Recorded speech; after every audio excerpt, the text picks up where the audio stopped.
يقول السائل: أرجو إعطاءنا أمثلة لكل من الخطأ والنسيان وما استكره عليه من حديث الرسول صلى الله عليه وسلم رفع عن أمة الخطأ والنسيان وما استكره عليه.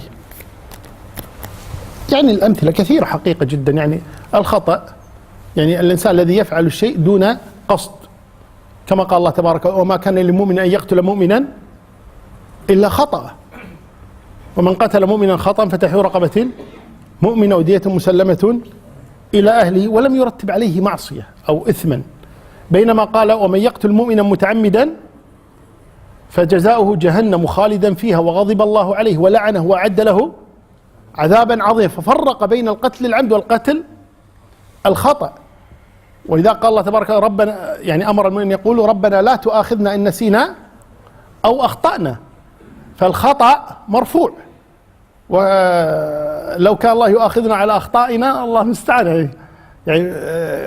وتأتي الخطأ بمعنى الذنب، تأتي الخطأ بمعنى الذنب، لكن المقصود هنا في الحديث الخطأ هو الفعل غير المقصود.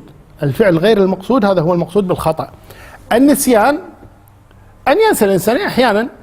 يعني الإنسان مثلا ما صلى الظهر، نسى إلى أذن العصر وهو ما صلى الظهر، وهي من الخطأ لكنه بسبب النسيان. بسبب النسيان. واحد ما أخرج زكاة ماله نسيانا. واحد مثلا لم يؤدي الدين الذي تأخر بسداد الدين نسيانا. واحد أكل وهو صائم نسيانا. هذه كلها النسيان، هذه عفى الله عنها سبحانه. أما الإكراه فواضح جدا. الإكراه أن الإنسان يكره على الفعل، يجبر عليه، يكره.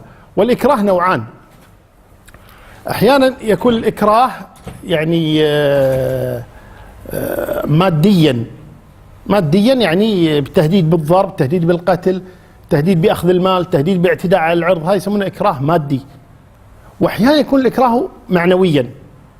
يكون الإكراه معنويا يعني يضطر الإنسان أن يقول شيء هو لا يريد أن يقوله، يعني لكنه عن طريق الإكراه. واذكر لهذا يعني مثالا ذكره شيخنا الشيخ عبد العزيز بن باز رحمه الله تعالى. يقول يعني لو أن امرأة قالت لزوجها مثلا: طلقني، قال: لن أطلقك.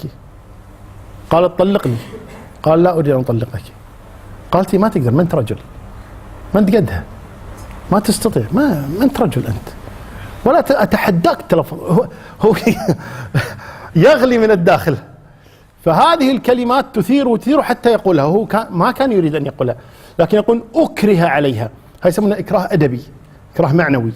يعني ما رفعت عليه سيفا أو سكينا أو قالت له أضربك إن لم تقلها، لا أبدا، وإنما يسمونه إكراه معنوي أو أدبي.